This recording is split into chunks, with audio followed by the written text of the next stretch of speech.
कही जब madam Lan मिल जाए तब चिंगजन सजा दे सकता है। वो दवाई तैयार रखेगी और इनहुआ को संभाल लेगी। शाम के वक्त बोंग और वांगजी खेत में है। आज धान की खेत में नहीं बल्कि सब्जियों की खेत में मौजूद है वो दोनों। वांगजी, क्या तुम्हारे खीरा में फल आ रहे हैं? हाँ शोशो। मुझे खीरा खाना बहुत पसंद है, लेकिन मेरे साथ खीरा के खेत में हर बार ऐसा ही होता है। देख सकते हो, सारा फल है, एक भी फूल नहीं है। पुरुष के बिना खीरा कैसे बच सकता है? शोशो, आपने करेला भी लगाया है। करेला में बहुत सारे फूल हैं, उनको हम खीरा में इस्तेमाल कर सकते हैं। बहुत अच्छे। खेती के मामले में तुम आजकल समझदार बन गए हो वांगजी। वजह आप है शोशो। अब चलो, शाम होने से पहले काम खत्म करने की कोशिश करते हैं। जी शोशो, मुझे एक बार शहर जाना था। किस लिए? क्या कोई बाकी है जो हमें रास्ते पे मिलेंगे?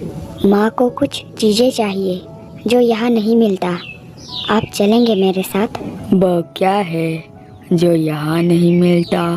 माँ कुछ नई चीज़ बनाना चाहती है। उल यहाँ नहीं मिलता। आई से मुझे कुछ ही मिला। काम तो मरते दम तक खत्म नहीं होने वाला बेटा। मैं उस नई चीज़ को देखना चाहूँगा। तो हम चलते हैं कल? हाँ ठीक है। तुम बुरा ना मानो तो मैं तुम्हारे पिता के बारे में जानना चाहूँगा। बात सुनकर वांगजी सहम गया। वैसे तो वो बहुत अच्छा है, लेकिन कुछ आदतें हैं जो मुझे पसंद नहीं। माँ को भी उन आदतों से परेशानी है। उनके बीच प्यार बहुत था, लेकिन अभी उनके पास अपना एक नया परिवार है। अब हम उनके ज़िंदगी का हिस्सा नहीं रहे। बोंग को ज़्यादा समझ तो नहीं आया, क्योंकि लीन गांव में कभी ऐसा नहीं होता, यानी दूसरी शादी, रखेल, ये सब नहीं होता। इसलिए बोंग को समझने में परेशानी हुआ। लेकिन वो ये तो समझ गया कि कुछ दुख भरी कहानी रहे होंगे। वो वांगजी के कंधे पे थपथपाने लगा। हम हैं ना तुम लोगों के साथ। तुम लोगों को कभी प्यार की कमी महसूस होने नहीं देंगे बेटा। वांगजी ने थोड़ा मुस्कुराया। अगले सुबह बो और बोंग शहर जाने निकला। सूरज का नामो निशान भी नहीं दिख रहा। जांगफू 10 दिन में वापस आ जाएगा बाओबे, दुखी मत हो। 10 दिन तक पैदल विद्यालय चला जाना, फिर मैं हर रोज गोद में ले जाऊंगा। घर से निकलने से पहले वांगजी ने माँ को बताया मेज के ऊपर कुछ उल रखा हुआ है। फिर नन्ही बहन को चूमकर वो निकल गया। बोंग के पास बैलगाड़ी है जो 20 दिन के सफ़र को 10 दिन कर देगा, यानी 10 दिन में लौट आएगा। वैसे वो लोग उस शहर में नहीं जाने वाला जहाँ पहले बोंग और गांव वाले गए थे। वो लोग पास ही के शहर में जाने वाले हैं, जहाँ आने जाने में बैलगाड़ी से 10 दिन लगते हैं। फिर वांगजी को सफ़र के लिए निकले हुए 4 दिन हो चुका है। एक दोपहर मैडम लैन नन्ही जान को बाहर छत के नीचे पालना में सुलाकर बुनाई कर रही थी। बीच बीच में वो ज़रूरी चीज़ें लाने अंदर जा रही थी। फिर एक बार अंदर जाकर जब बाहर निकली, देखा पालना के पास खड़ी होकर दाइलू नन्ही जान को ही देखे जा रही है। पहले तो मैडम लैन थोड़ी चौंक गई। दाइलू, आओ बैठो। नीचे रखे कांटे को उठाकर वो वापस से बुनाई करने लगी। आप क्या कर रही हो? मैं हुआ के लिए गर्म कपड़े बुन रही हूँ। क्या ऐसे करते करते ये कपड़े बन जाएगा? हाँ, क्या तुम सीखना चाहोगी? क्या आप हुआ को मुझे दे सकते हो? बुनाई कर रहे हाथों को रोककर मैडम लैन ने नज़र दाइलू पे किया। दाइलू की नज़र अभी भी नन्हे जान पे ही है। ऐसी लग रही है जैसे दाइलू बच्चों की भूखी है। तुम उसे गोद में ले सकती हो दाइलू। मुझे हुआ हमेशा के लिए चाहिए। हुआ अभी बहुत छोटी है, मेरे बिना वो भूखी रह जाएगी। हमेशा के लिए नहीं दे सकती। क्या आप मुझे कोई दूसरी दे सकते हो? मैडम लैन दाइलू को समझ नहीं पाई है। दाइलू भावना इजहार नहीं कर पाती। उसकी चेहरे पे हमेशा थोड़ा सादापन दिखाई देती है। ये मुमकिन नहीं है। जब मैंने माँ से मांगी तब माँ ने मना कर दी। फिर मैंने वांगजी से तुझी को मांगी। वांगजी ने कहा तुझी उसकी पत्नी है, वो नहीं देगा। फिर उस दिन हुआ मिली, लेकिन वांगजी ने कहा हुआ उसकी मई है। अब मैंने आपसे मांगी, आपने भी मना कर दी। ये तुम्हारी भी मई है दाइलू। मुझे ऐसी मई नहीं चाहिए जो हमेशा मेरे साथ ना रहे। कुछ देर बाद तुझी आ जाएगा, फिर वो हुआ को छूने भी नहीं देगा। ये तुझी की मई है। क्या आप मुझे बता सकते हो आप मुझे हुआ क्यों नहीं दे सकती? क्योंकि हुआ अभी छोटी है और मेरी एक ही बेटा एक ही बेटी है। कोई भी माता पिता अपने बच्चे को दूसरों के हाथ में नहीं सौंपेंगे। हुआ की पिता है, उनके बिना हुआ इस दुनिया में नहीं आती। फिर हुआ के बाबा से मांगूंगी। बताओ, ये मुमकिन नहीं है। आप ये भी बताओ, आप मुझे दूसरी क्यों नहीं दे सकती? मैडम ने कोई जवाब नहीं दे पाई और दाइलू निराश होकर चली गई। क्या दाइलू दिमागी रूप से थोड़ी पीड़ित है? शाम के वक्त वो काइमिंग के पास पहुंची। बातों बातों में उसने दाइलू के बारे में पूछ ली। काइमिंग ने कही दाइलू ऐसी ही है, दिमागी रूप से पीड़ित नहीं है, लेकिन बातें ऐसी ही किया करती है। देखकर लगता है वो भावना इजहार नहीं कर पाती है। हमेशा थोड़ी डरावनी दिखती है, किसी के साथ खेलती भी नहीं और ना ही करीब जाती है। क्या उसने तुमसे हुआ को मांगी? हाँ। मुझे पता था कभी ना कभी वो ज़रूर तुमसे ऐसी बातें कहेगी। पहले दिन से ही उसकी नज़र हुआ पे है। तुझी को तो पहली बार देखते ही मांग ली थी उसने। उस दिन के बाद से उसकी नज़र हमेशा तुझी पे ही रही है। उसे एक भाई नहीं तो बहन चाहिए। जब भी छोटे बच्चे देखती है, देखती रहती है, मांगने लगती है। लगता है ये उसकी इच्छा है, फिर पूरी क्यों नहीं की? कहते हुए हंसी आ रही है मुझे, लेकिन सच यही है। दिन भर उसकी पिता काम करता है और रात को थकान के वजह से घोड़े बेचकर सो जाता है। मैंने कभी नहीं चाहा, उन्होंने भी नहीं चाहा, इसलिए आज तक दाइलू का कोई भी बहन या भाई नहीं है। वजह सुनकर मैडम लैन को धक्का लगा। वजह बहुत छोटा लगा उसे। उसके हस्बैंड और काइमिंग के हस्बैंड में कितना फ़र्क है। उसका हस्बैंड पतला, काइमिंग की हस्बैंड मोटा। काइमिंग की हस्बैंड दिन भर काम करके घोड़े बेचकर सो जाता है और उसका हस्बैंड दिन भर काम करके भी रात को घोड़े की तरह दौड़ता है। काइमिंग की हस्बैंड सिर्फ काम के बारे में सोचता है, लेकिन उसका हस्बैंड काम छोड़कर भी शारीरिक हुआ करता है। काइमिंग की हस्बैंड देखने में प्यारा और गोलू मोलू है और उसका हस्बैंड हॉट और हैंडसम है। क्या सोच रही हो? सोच में पड़ गई ना? हाँ, थोड़ी सी। क्या मैं हुआ की पिता के बारे में जान सकती हूँ? उनके बारे में बोलने के लिए मेरे पास शब्दों की कमी है। शायद आखिरी वक्त तक हमारा साथ रहना लिखा नहीं था। वांगजी ने कभी किसी का जिक्र नहीं किया। ऐसा लगता था दुनिया में अपना कहने के लिए उसके पास सिर्फ तुझी है। जब तक सवाल ना करो तब तक वो बच्चा चुप ही रहा करता है। शाह जी, मुझे लगता है अगर दाइलू को कोई बहन या भाई मिल जाए तो वो उसके साथ हंसना सीख जाएगी। मुझे भी लगती है, लेकिन क्या कर सकती हूँ। जब भी उसके पास काम ना रहे उसे हमारे घर भेज दिया करे हुआ के साथ वक्त बिताने। मुझे यकीन है कम से कम वो मुस्कुराना सीख जाएगी। सुझाव बुरा नहीं है, मैं ज़रूर भेजूंगी। दूसरी तरफ बोंग और वांगजी का सफ़र जारी है। वक्त वक्त पे दोनों आराम करता है और बेल को भी आराम करने देते हुए घास चरने छोड़ दिया करता है। शाम होने को कुछ घंटे बाकी था। वो दोनों ऐसे जगह में रुका हुआ है जहाँ बहुत सारे घास मौजूद है। वांगजी घास काट कर इकट्ठा कर रहा है ताकि सफ़र के दौरान भी बेल के लिए खाने की कमी ना हो। वांगजी, चलो आ जाओ, चलते हैं।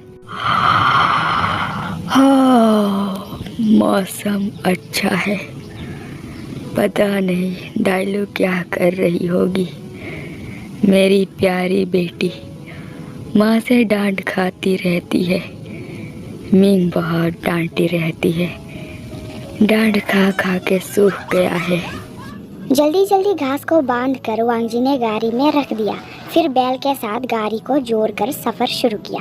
बोंग के साथ रहकर वो बहुत कुछ सीख गया है। वांगजी का काम देखकर बोंग को बहुत खुशी होता है। खामोशी से वो मुस्कुराया करता है। उसके ज़िंदगी में वांगजी ने बेटे का कमी पूरा कर दिया और वांगजी के ज़िंदगी में बोंग ने एक अच्छे पिता के चाहत को पूरा कर दिया। वांगजी हमेशा से चाहता था उसका पिता उसे हर अच्छे काम सिखाए, लेकिन ऐसा नहीं हुआ। बाद में उसे बोंग मिला और अब बोंग ने एक अच्छे पिता के चाहत को पूरा कर दिया। फिर 10 दिन पूरा होते ही वांगजी और बोंग वापस गांव पहुंच गया। अंधेरा हो चुका है। पूरे गाड़ी भर के माँ के लिए वांगजी ऊल ले आया। जांगफू आ गया है ये पता चलते ही नन्हे विंग बाहर पहुंचा। वांगजी गाड़ी से सामान निकाल कर रखने में व्यस्त है। वो हस्बैंड के आगे पीछे घूमने लगा। उसका जांगफू वापस आ गया, खुश है वो। बहुत दूर से आया हूँ बाओबे, ज़्यादा करीब मत आना, नहाने के बाद ही छूऊंगा। पानी तैयार कर दो। यह कहते हुए नन्हे विंग अंदर भागकर मम्मा की मदद करने लगा। फिर नहाकर खाने के बाद वांगजी चीज़ों को दिखाने लगा। आखिर उसने सही लाया या गलत। यहाँ कई तरह के ऊल हैं, मैं बहुत कुछ बना पाऊंगी। अभी तुम आराम करो, मैं इन चीज़ों को अच्छे से रख देती हूँ। नन्हे विंग भी मम्मा की मदद करने लगा। वांगजी बिस्तर पे नन्ही जान के पास लेटकर नन्ही मई को देखने लगा। जब उसने नन्ही जान की हाथ को छूने के लिए हाथ करीब किया, तब नन्ही जान ने उसके उंगली को पकड़ लिया और मुंह के पास करके चूसने की कोशिश करने लगी। वांगजी ने नन्ही मई को करीब खींचकर बाहों में भर लिया और नन्ही जान गग के बाहों में उंगली को चूसने की कोशिश करती हुई यहाँ वहाँ देखती रही। अगले दिन से वांगजी माँ के लिए कमरा बनाने में लग गया। दिन के वक्त वो कमरा बनाने में लगा रहता है और रात के वक्त कभी खिलौना बनाने में तो कभी बम्बू की चीज़ें बनाने में लगा रहता है। बेटे का मेहनत देखकर मैडम लैन को थकान महसूस होने लगी है, लेकिन वांगजी बिना कुछ कहे अपने काम में लगा रहता है। लाए गए ऊल से पहले मैडम लैन ने बेटे के लिए एक गर्म कपड़े तैयार करके दिया।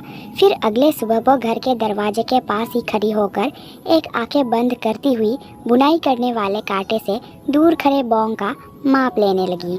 वो अब बोंग के लिए बनाना चाहती है, लेकिन करीब जाकर माप नहीं लेना चाहती, इसलिए एक आंखें बंद करते हुए कांटे को दूसरे आंखों के सामने लेकर बोंग का माप ले रही है।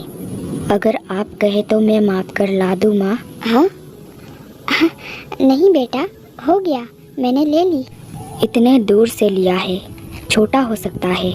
मैंने सही माप लिया है। फिर दोपहर के वक्त नन्हे विंग रोते रोते घर पहुंचा। बाओ, क्या हुआ बेटा? अरे ये खराब कैसे हो गया?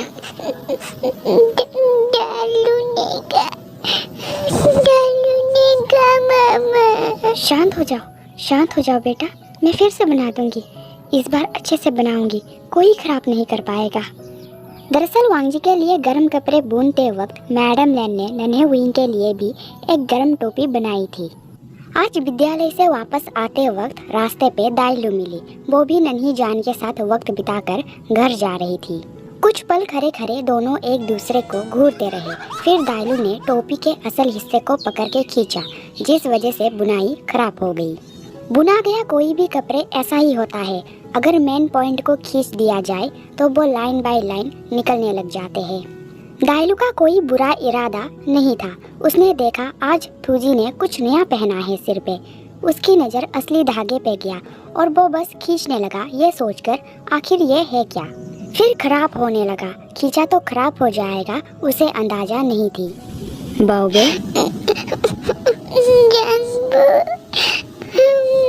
ये कहते हुए नन्हे जान मम्मा की बाहों से जांगफू के बाहों में चला गया।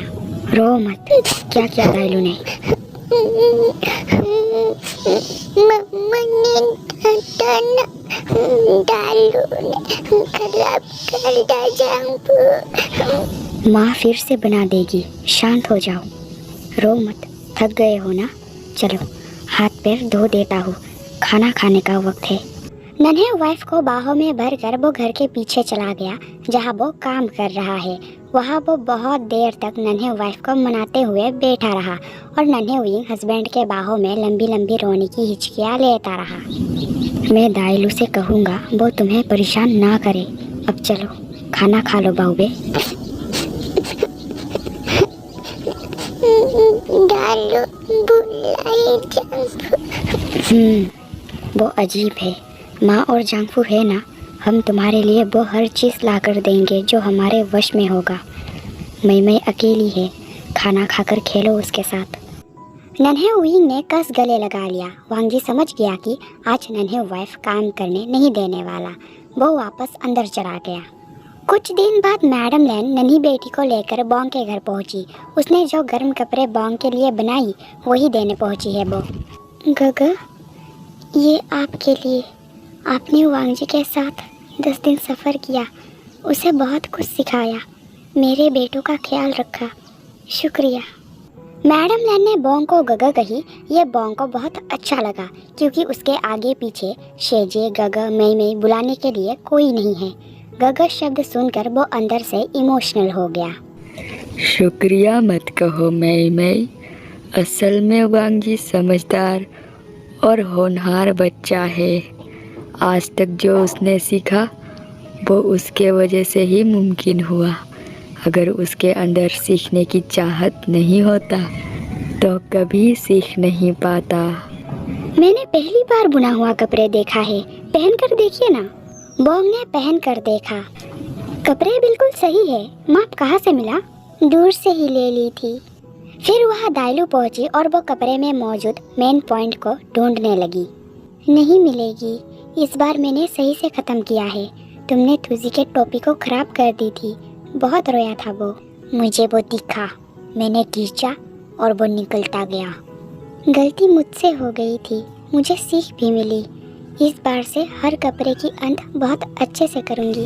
ये लड़की सिर्फ गड़बड़ करने में माहिर है, एक भी काम में हाथ नहीं बढ़ाती। हमारा दाइलू लाडली है, मेरी राजकुमारी बेटी, वो काम नहीं करेगी। हाथ से निकलती जा रही है, वो जो आप है, एक भी काम करना नहीं आती। मैडम लैन ने नज़र दूसरी तरफ किया, जहां अब दाइलू नन्ही जान के साथ फ्लोर पे कपड़े बिछाकर बैठी है। उसे उम्मीद तो है इस तरह जरूर दाइलू के अंदर सुधार आएगी। वक्त अपने हिसाब से बीतने लगा। अब मैडम लैन बुनाई करके कपड़े और चीज़ों की अदला बदली किया करती है। वांगजी ने माँ के लिए अलग सा कमरा तैयार कर दिया है, ज़रूरतों की चीज़ें भी ला कर रख दिया है। वो अपना भी काम किया करता है और बोंग का भी मदद किया करता है। काम के वक्त वो हर बार बोंग को नए नए आइडियाज़ के बारे में बताया करता है। बोंग को पसंद भी आता है। एक शाम वांगजी बोंग के साथ मक्का तोड़ रहा था। शोशो, अपने गांव में पानी रोकने का कोई तरीका बता सकते हैं आप? हमारे गांव में पानी की कमी नहीं है वांगजी। एक गांव में है, मैं उनका मदद करना चाहता हूँ। तुम पहले भी कहीं रह चुके हो? हाँ, लेकिन जिस गांव की बात कर रहा हूँ वो तुझी का गांव है। वो गांव हमारे और दक्षिण कबीला के बीच पड़ते हैं। 2 दिशा से बह रहे नदी की पानी उनके गांव से होकर गुजरते हैं। नदी की पानी को इस्तेमाल करने के बदले उनको भुगतान करना पड़ता है। नदी की पानी के बिना उनका गुजारा नामुमकिन है। उनका फसल भी नहीं होगा। उनका ज़िंदगी 2 नदी में अटकी है। नदी की पानी इस्तेमाल करने के बदले भुगतान करना पड़ता है? जी, ये कई सालों से चलता आया है। वांगजी, क्या तुम किसी बड़े घराने से हो? अभी मैं सिर्फ एक साधारण लड़का हूँ जो अपनी माँ, बहन और पत्नी के साथ इस तरह की ज़िंदगी से बहुत खुश हूँ। वांगजी ने नज़र शब्द के तरफ किया। देखा नन्ही विंग दौड़ते हुए उसके तरफ बढ़ रहा है। जंप, मिमी शुगा, फिल्म में भाग लागा। मई के सो जाने का इंतजार कर रहे थे तुम? जंप, मुझे भी तोड़ना है। पैर टूट सकता है। मक्का का पैर बहुत नाजुक होते हैं, खासकर इनके गांठ। बोंग कुछ देर तक वांगशन को देखता रहा। वांगजी को वो अच्छे से समझ तो गया है, लेकिन आज भी वांगजी कौन है, उसके साथ अतीत में क्या हुआ है, इन सब से अनजान है। वांगजी ने कहा वो ऐसे ज़िंदगी से खुश है जहाँ खेती करके ज़िंदगी जीते हैं, एक साथ मिलकर रहते हैं। इस ज़िंदगी को साधारण कहा उसने। हो सकता है वांगजी जो ज़िंदगी जी कर आया है वो बहुत कठिन था या तो फिर बुरा। बोंग ने एक मक्का तोड़कर नन्हे विंग को दे दिया।